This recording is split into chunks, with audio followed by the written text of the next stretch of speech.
E diz assim, no versículo 51: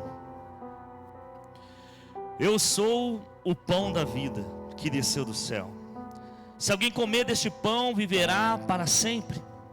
Este pão é a minha carne, que eu darei pela vida do mundo. Então os judeus começaram a discutir exaltadamente entre si: Como pode este homem nos oferecer a sua carne para comermos? Jesus disse: Eu lhe digo a verdade, se vocês não comerem a carne do Filho do Homem, não beberei do seu sangue, não terão vida em si mesmos. Todo que comer a minha carne e beber o meu sangue tem a vida eterna, e eu ressuscitarei no último dia. Pois a minha carne é verdadeiramente comida, e o meu sangue é verdadeiramente bebida. Todos que comem a minha carne e bebem o meu sangue permanecem em mim e eu nele. Até aqui, amados. Amados, Jesus começa a ministrar num momento muito importante, o momento da ceia. E ele começa a dar uma palavra muito dura. Que ele fala, ele tinha acabado de falar que ele era o pão da vida. Jesus afirmou: Eu sou o pão da vida. Eu sou o que desceu do céu.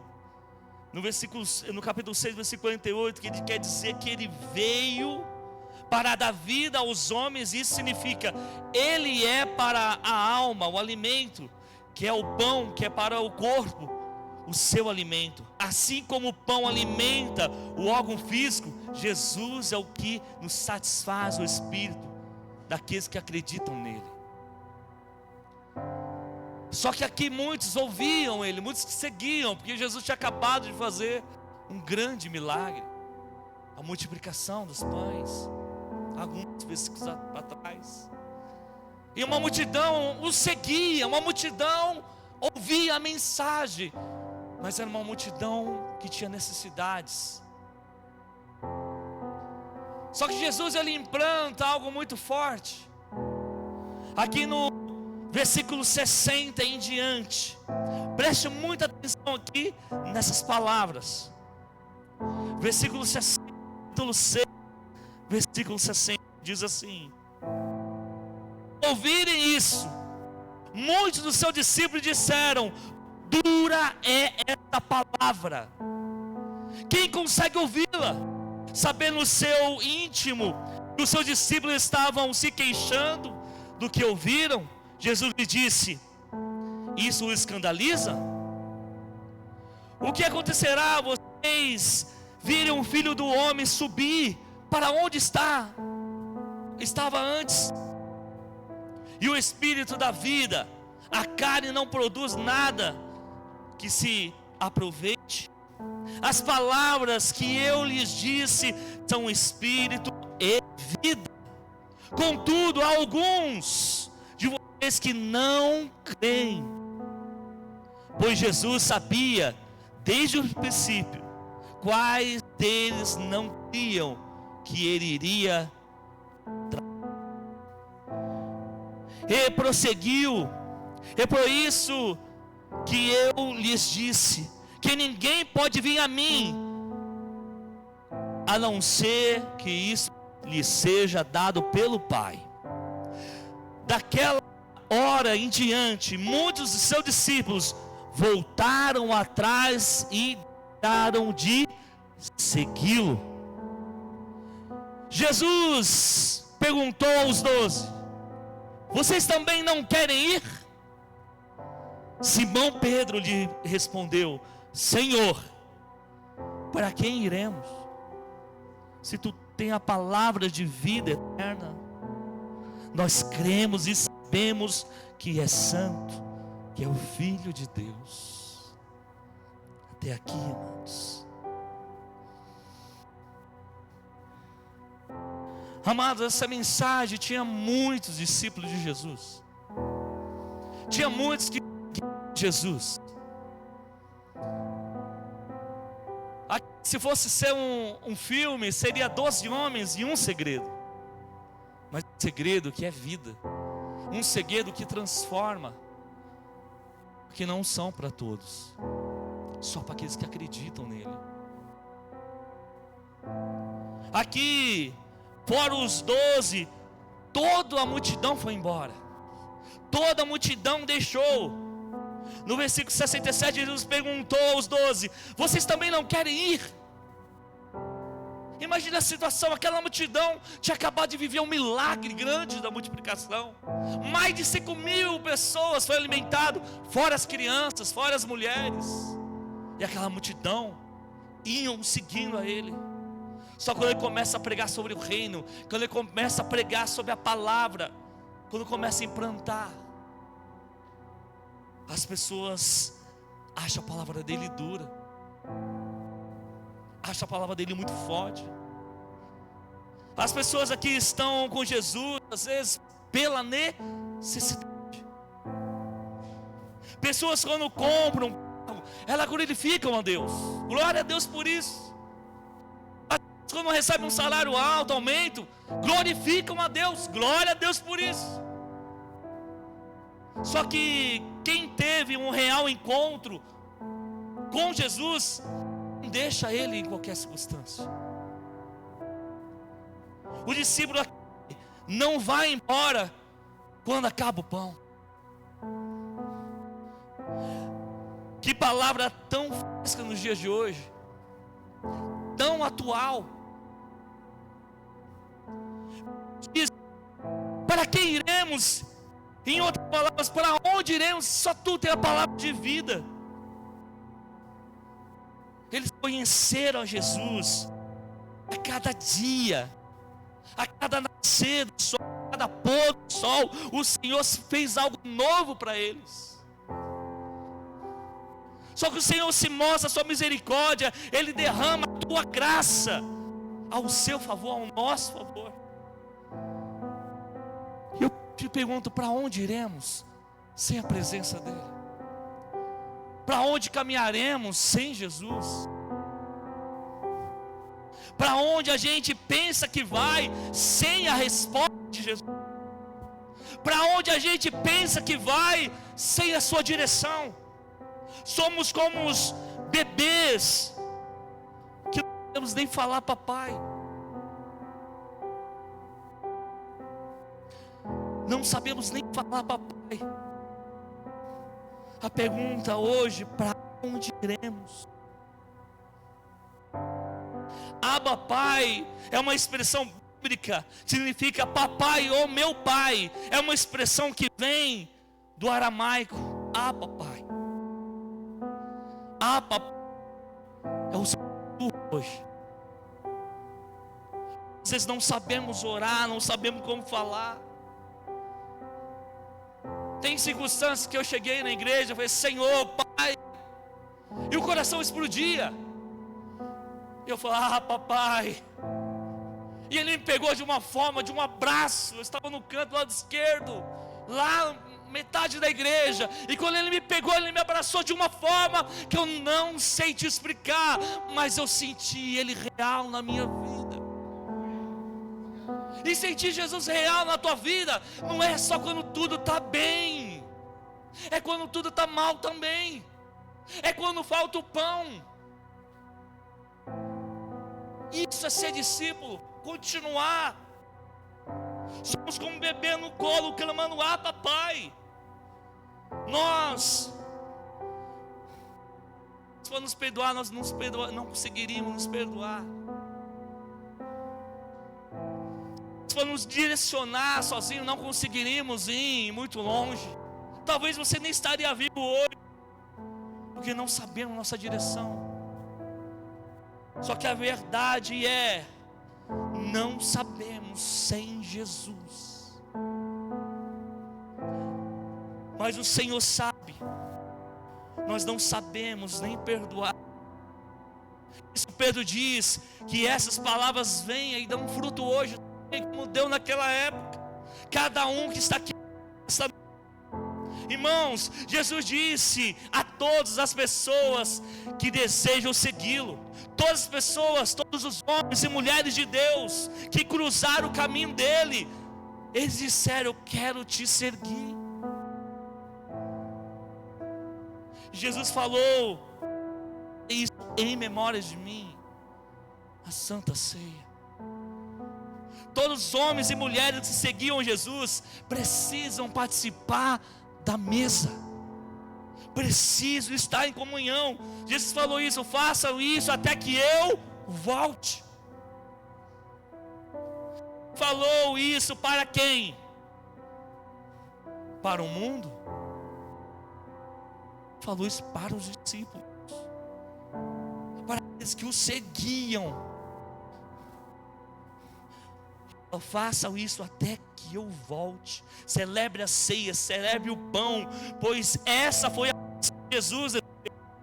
Jesus tinha falado que ele era o pão vivo que tinha descido.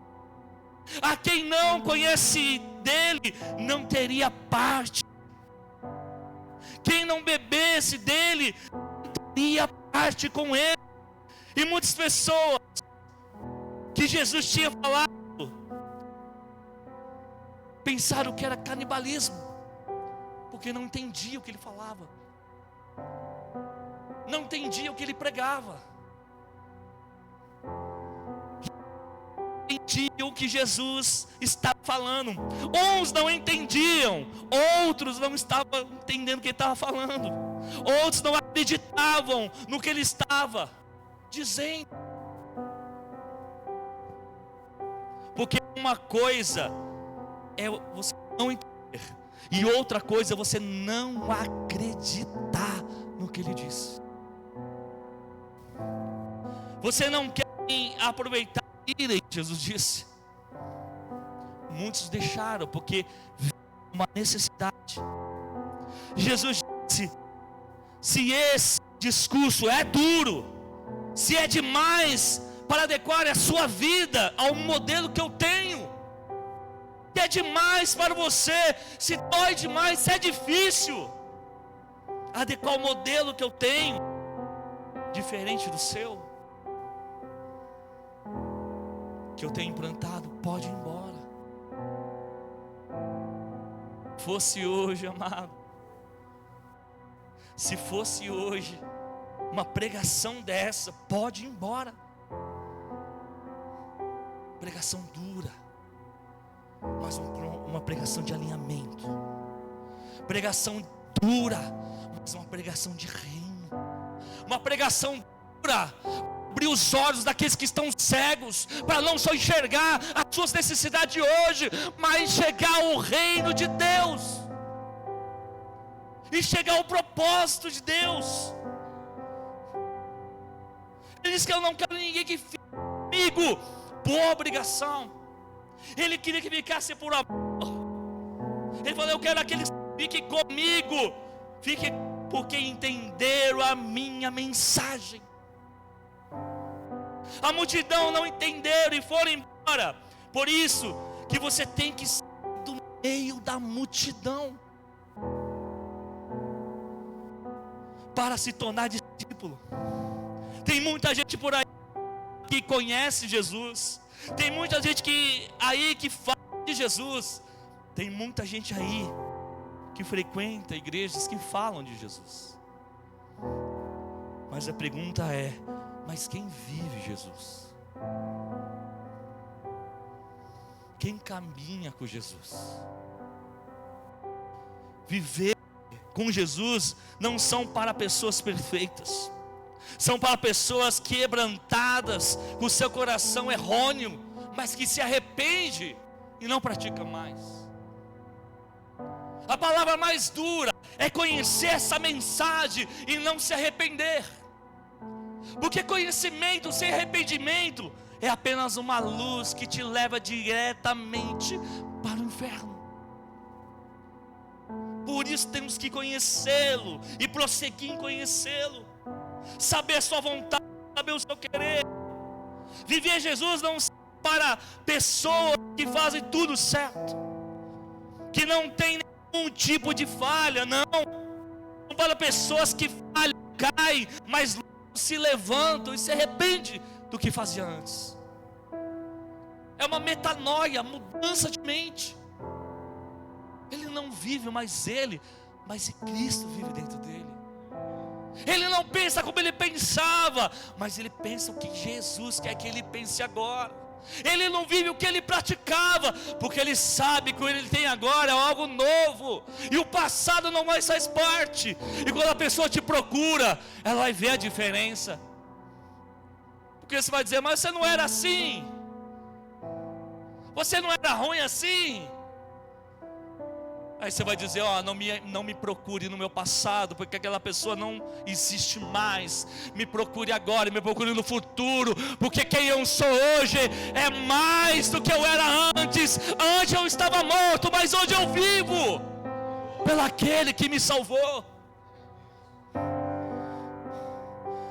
São para pessoas que falham, caem e logo se arrependem, pois acreditam naquilo que ele falou.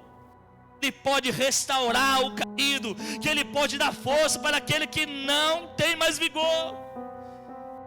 A multidão não entendia ele, a multidão não entendia o que ele falava, pois estavam seguindo por necessidade. Por necessidade. Aqui uma separação muito grande. Todas as pessoas que seguiam Jesus por necessidade. Tem pessoas que vêm à igreja, tem pessoas que estão com problema em casa, tem pessoas que estão com problema no emprego, tem pessoas que não têm mais emprego, mas eles vêm para a igreja. Glória a Deus por isso. Deus pode restaurar, Deus pode arrumar um emprego, restaurar a família. É só isso que Ele quer. Ele não quer só te dar a casa própria. Ele não é o baú da felicidade. Ele dá a felicidade eterna, porque a casa, ela acaba. Se for de madeira, o cupim come. Que eu estou morando hoje tem cupim, e o cupim está comendo. Não adianta guardar tesouro aqui, nada aqui vai durar, mas o que Ele tem é eterno para mim, para a tua vida. A glória de Deus, pois você está exatamente no lugar certo. Mas a parte que Jesus libera a palavra, a parte que a gente começa a conhecer o Evangelho. O Evangelho fala muito mais que a minha e a sua necessidade. O Evangelho é muito mais do que o do boleto de amanhã, do que sua conta por pagar amanhã.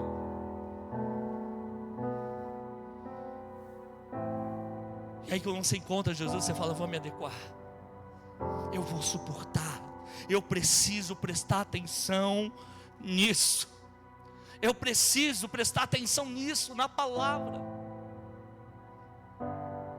A minha vida vai sendo transformada conforme você ouve, conforme você lê. Quando você entende quem Ele é, a sua vida é diferente.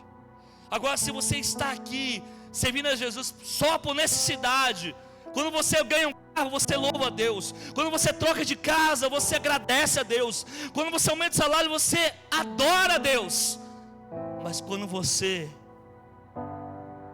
vê que nada disso acontece, você vai ter o mesmo vigor.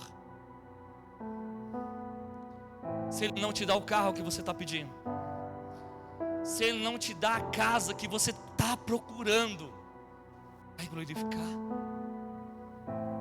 Se Ele não pagar o boleto de amanhã, você fala: você é meu Deus, do topo, quando eu estou bem. Mas também você é meu Deus quando eu estou no vale, porque a palavra diz ainda que eu andasse no vale da sombra da morte, eu não temerei mal algum, porque Ele estará contigo. Ele é fiel à palavra. Ele não vai te abandonar. Ele não vai te abandonar. Essa motivação, às vezes, dos bens materiais, é bom, mas a presença é melhor. Se Ele der, Ele é Deus. Se Ele não der, Ele continua sendo Deus. Jesus, Ele é tremendo. Jesus é maravilhoso. Jesus é misericordioso. Eu continuo com a mesma empolgação, porque eu sei quem Ele é. Eu sei de onde Ele me tirou. Eu sei aonde eu vivia, o que eu fazia. E agora quando eu olho para Ele, eu vejo que aquilo ali não faz mais parte. Eu vejo que Ele tem para mim hoje é melhor. E prestar atenção daquilo que Ele já te fez na tua vida. Olha quem você era, olha quem você está aqui hoje. E tente imaginar quem você vai ser quando você andar mais um pouquinho com Ele. Comparação que entre a multidão e discípulos. Discípulo, ele sofre junto. Discípulo, ele passa junto. Discípulo, ele não vai embora quando acaba o pão.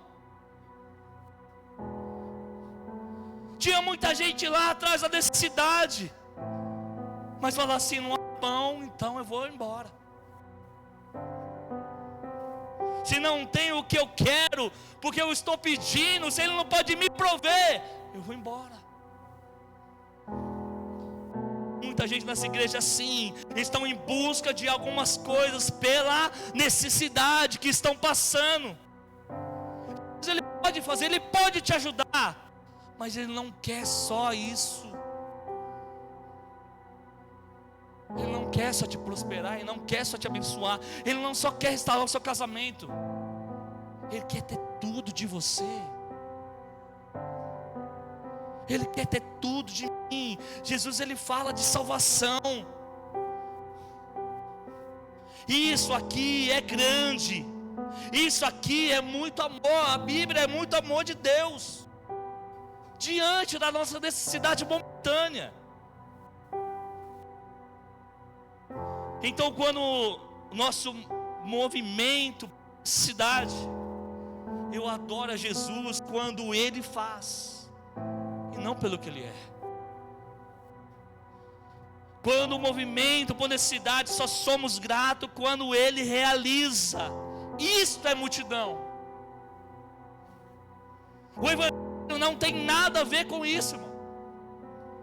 Os caras da Bíblia que morreram de cabeça para baixo crucificados, os caras da Bíblia que foram presos, algemados, que cantaram na cadeia, louvaram e adoraram, Paulo e Silas, à meia-noite.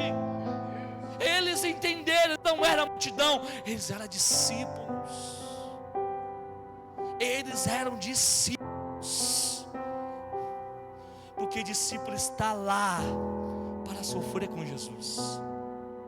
Ele sabe como está escrito em Mateus 16, 25. Quem encontra a sua vida a perderá, mas quem perder a vida por minha causa a achará.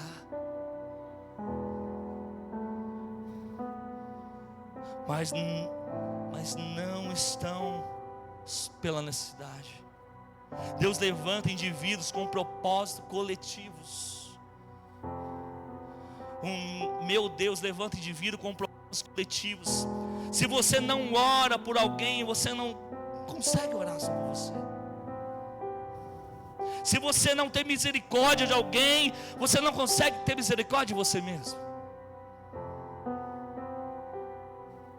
Porque se Deus me salvou, o meu corpo, a minha vida, a sua vida, é para vocês serem um só corpo, uma só unidade.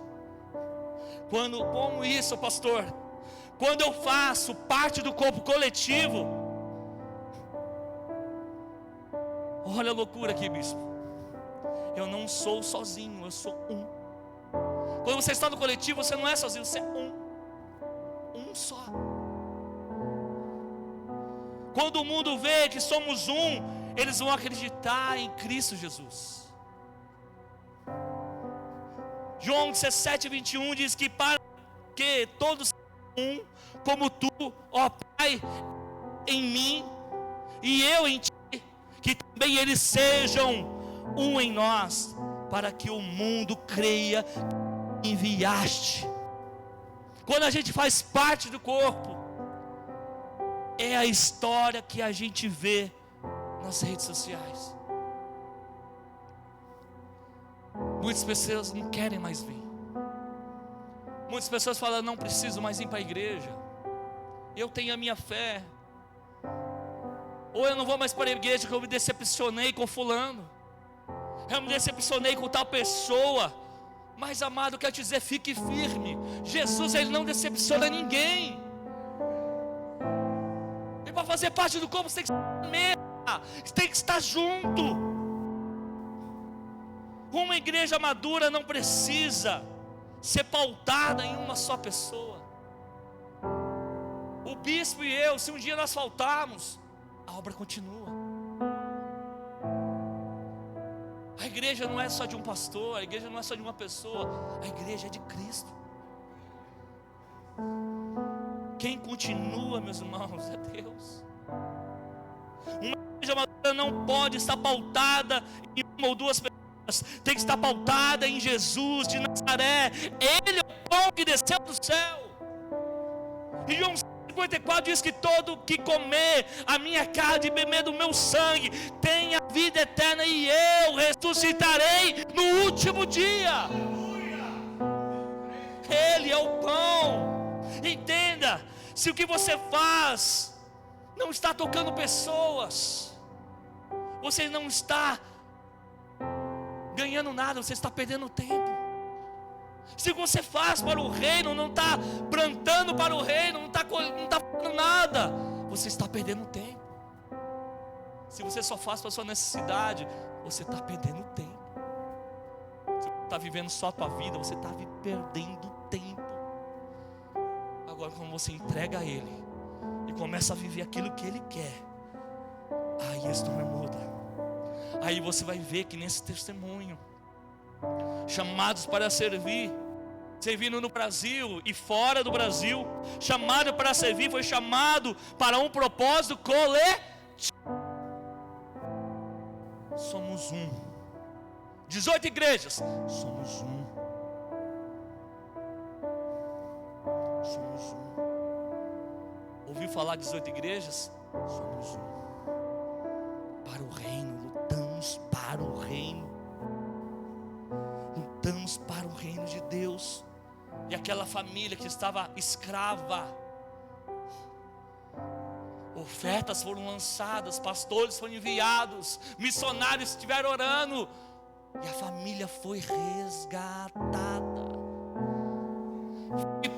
Com a dívida, aquele que estava preso agora não está mais, aquele que era escravo agora é livre para viver algo novo.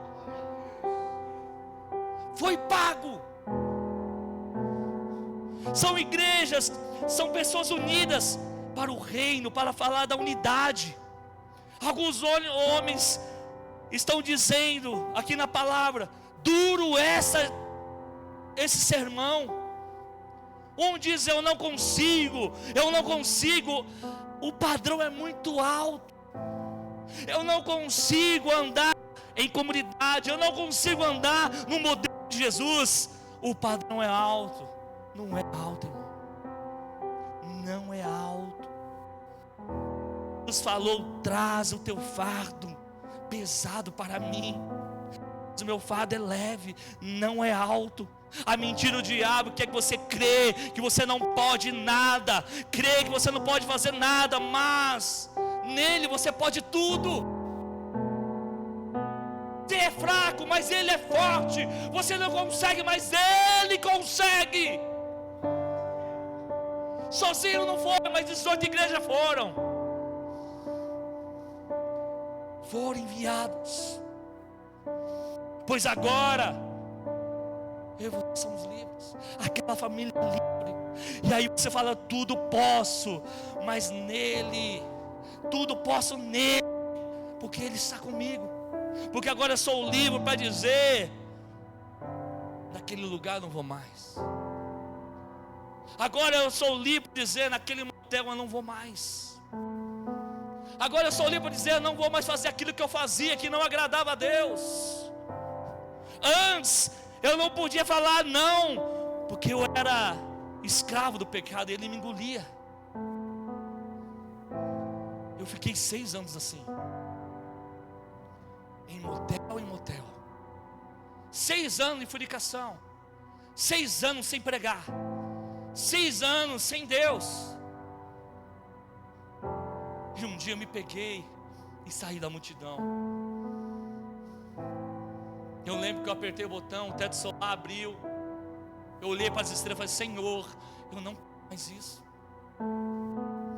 Senhor, eu estou preso nisso, eu não consigo sair. Eu sinto falta de Ti. O que eu tinha era gostoso, mas me afastava dele. Eu falei: se é isso que me afasta de Ti, faz ela terminar.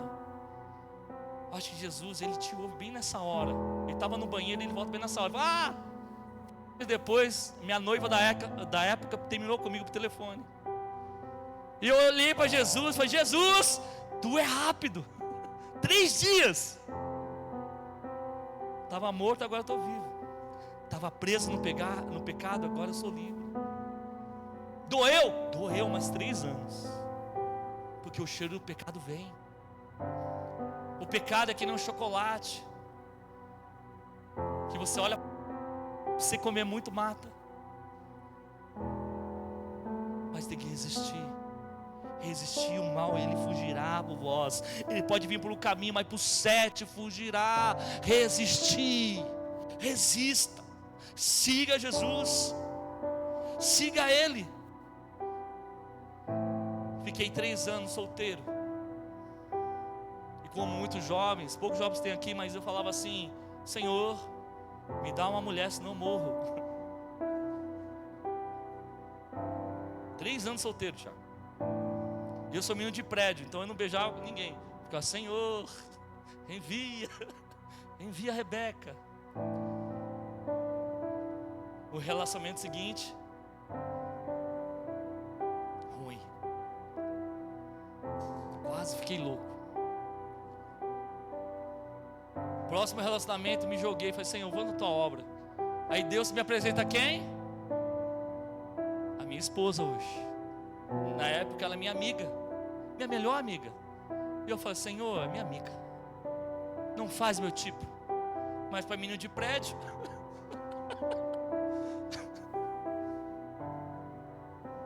Só para contar rapidinho e terminar a palavra. Primeiro beijo na pastora Lu.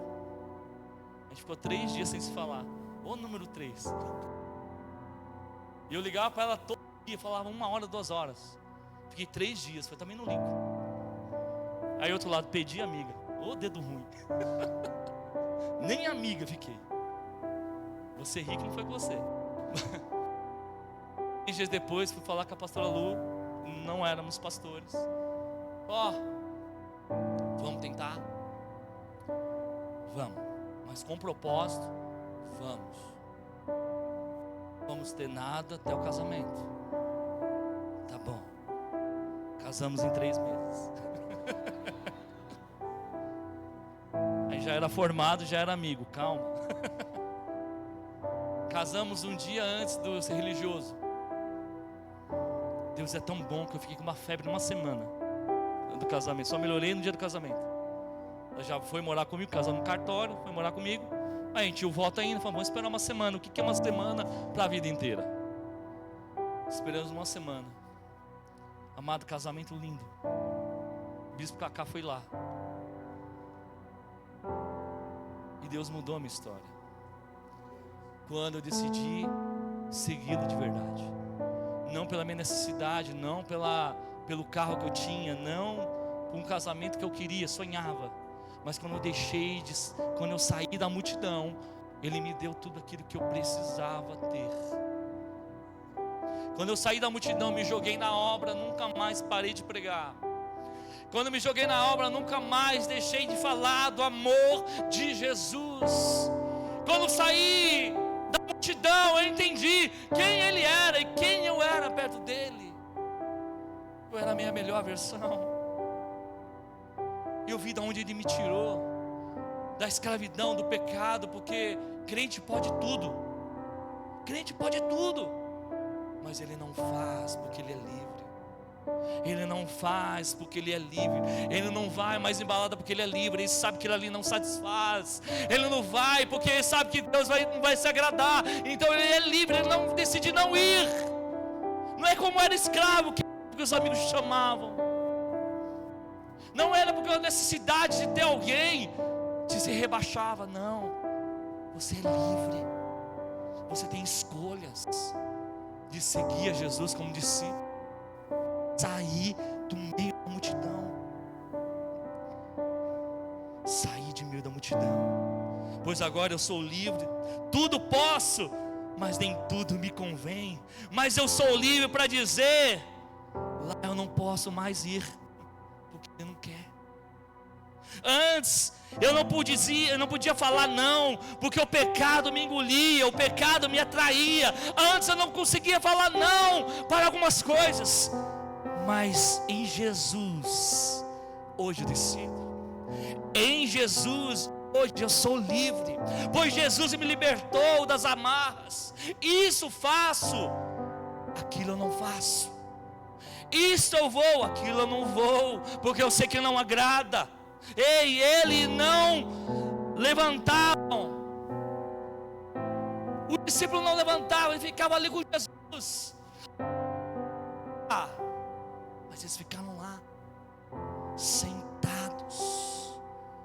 Só que o mais me pegou aqui, Tiago, não foi o meu sermão, não foi o sermão do bispo. Eu já tive pregação que o irmão estava pregando aqui, o irmão se levantava e ia embora. Aí na consciência fala, foi chamar mais um. Nunca mais voltou. Mas cara, foi Jesus que estava pregando, mano. Uma palavra dura. E a multidão foi embora. E quando alguém se levanta, é algo de desonra. Cara, não era mais um cara que comia arroz e feijão que nem eu e você. Era Jesus pregando, o sermão era dele, a palavra era dele. Você gostaria de estar lá naquele dia, ouvindo aquela palavra? Não seria a Joyce Meyer, não seria o apóstolo Luiz Emílio, não seria Billy Graham, que foi um grande evangelista da nossa era aqui, mas era a pregação de Jesus. Ele estava ministrando. Imagina você nesse culto, pesado demais, essa pregação, e as pessoas se levantando. Tem gente, quando a gente está pregando, ele não gosta e vai embora. Para mim, tudo bem. Mas cara, era Jesus. E quando ele se levanta, isso é uma desonra. Quando ele se levanta, é uma desonra. Você vai lá nos Estados Unidos, fala para o juiz, está falando com ele, levanta e vê as costas. Você vê, você é preso na mesma hora. Só que ali, às vezes, o trabalho, eles se levantam e vão embora, porque eles queriam só o pão, eles só queriam a necessidade. Quem foi embora vai dizer, não falou comigo o que eu queria, eu estou aqui por necessidade. Se não vai contemplar minha necessidade, vou embora. Eles vão embora e eles se levantam na pregação de Jesus, desonrando o Senhor. Agora, irmão, pensa comigo, você levantaria? Você iria embora? Viraria as costas para Ele? Muitos aqui não entenderam a mensagem. Jesus falando, será que as pessoas querem alguma coisa na vida? Será que eles entenderam? Será que eles entenderam o ambiente? Será que eles entenderam o que estava acontecendo? Será que eles entenderam a oportunidade que se estava recebendo? Por isso, eles não aceitaram que era aquela reunião. Eles não aceitaram aquele discurso. Só que aquilo ali era ouro, era a palavra. Deus, aquilo ali era um ambiente. Pastor, preciso às vezes aconselhar alguém ali atrás na hora do culto. Não faça isso, porque agora é a hora da mensagem, agora é a hora da palavra, agora é a palavra que limpa, a palavra que restaura, a palavra que traz vida. Não pare o culto, não aconselhe ninguém, não olhe para o lado, preste atenção na palavra. É o culto, meu irmão, não é uma reunião. Precisamos parar com isso. Reunião é reunião da escola, reunião onde que a gente tiver para os amigos.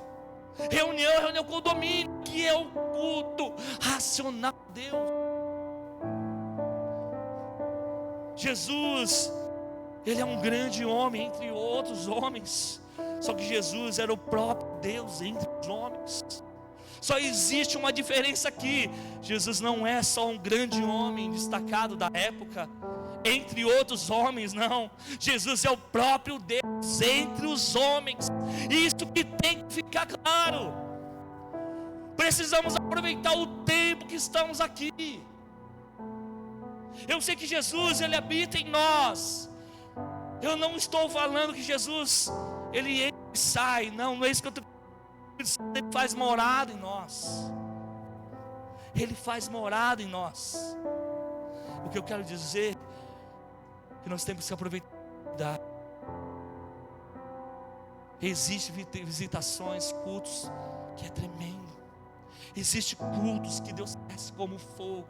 Existe culto que fica marcado na tua vida. Existe culto que Deus te pega de uma forma que nunca mais você esquece. Só que Ele não quer só mais um culto, Ele não quer só mais um mover. Ele não é Deus de fazer visita, Ele é Deus de fazer morada. É um Deus de fazer morada. Pois está sendo falado, amado, com a minha eternidade, com a minha salvação. A minha alma é preciosa demais, a sua alma é preciosa demais. Não podemos perder esse tempo. Dá oportunidade de estarmos aqui ouvindo a palavra. Entenda que Deus quer usar a situação que você está vivendo para te tratar, para me tratar. O momento que você está vivendo, o momento que eu estou vivendo, exatamente um momento de transformação.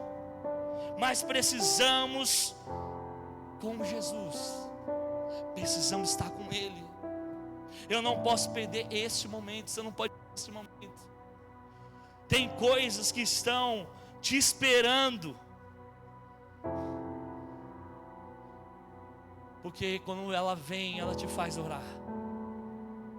Tem situações que você ora, porque a situação te espreme, a dor vem. Tem momentos que Jesus vai estar apenas do teu lado, te esperando você abrir uma boca, falar uma palavra. Fala que ore, não até Jesus ouvir a tua oração, mas até você ouvir a voz dEle, até ouvir o que Ele tem para falar comigo, com você.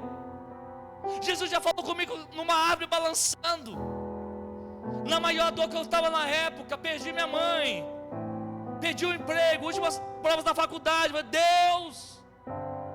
E a oração que eu fiz 3 dias, pedi a noiva. Rapaz, menino de prédio levou. E eu olhei e falei: Deus, acabou para mim.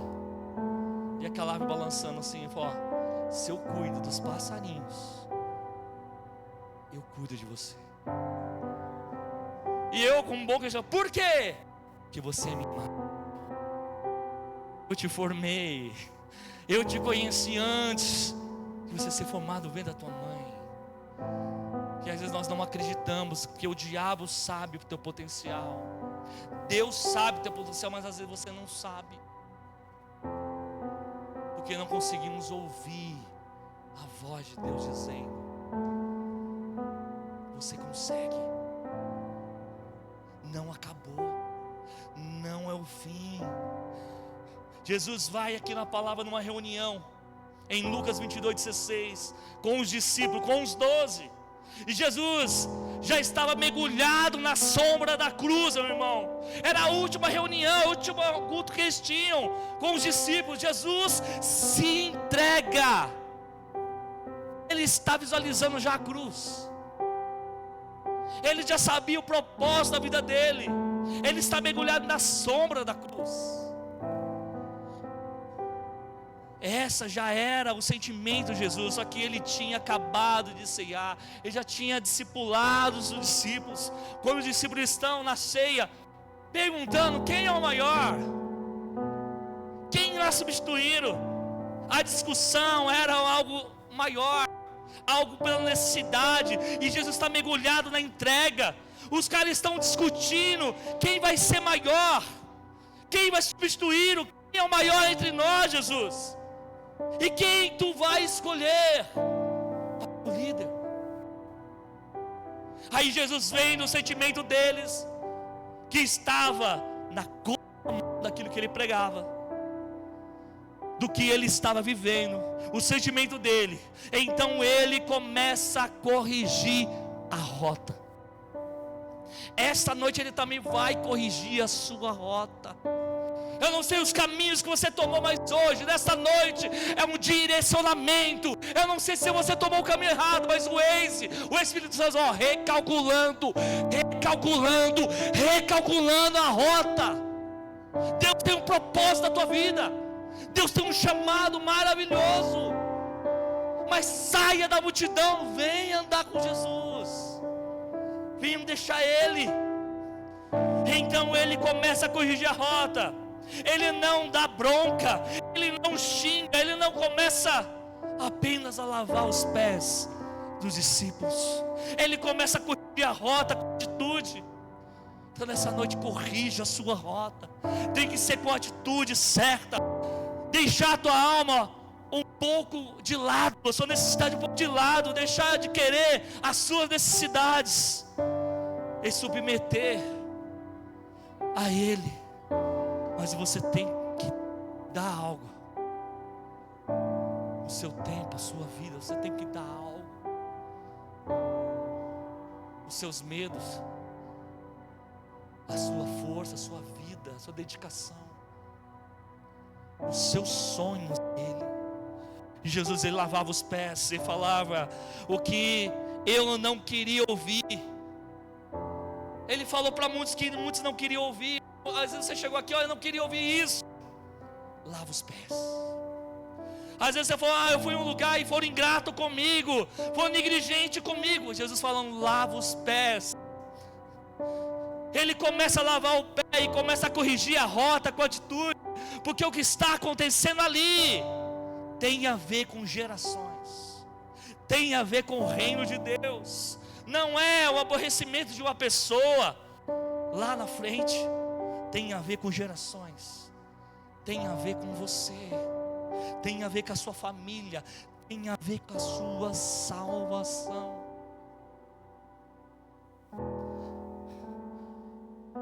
A pergunta que eu tenho para você hoje: para onde você irá? Com a multidão ou com os discípulos? Para onde você irá nessa noite? Se coloque de pé.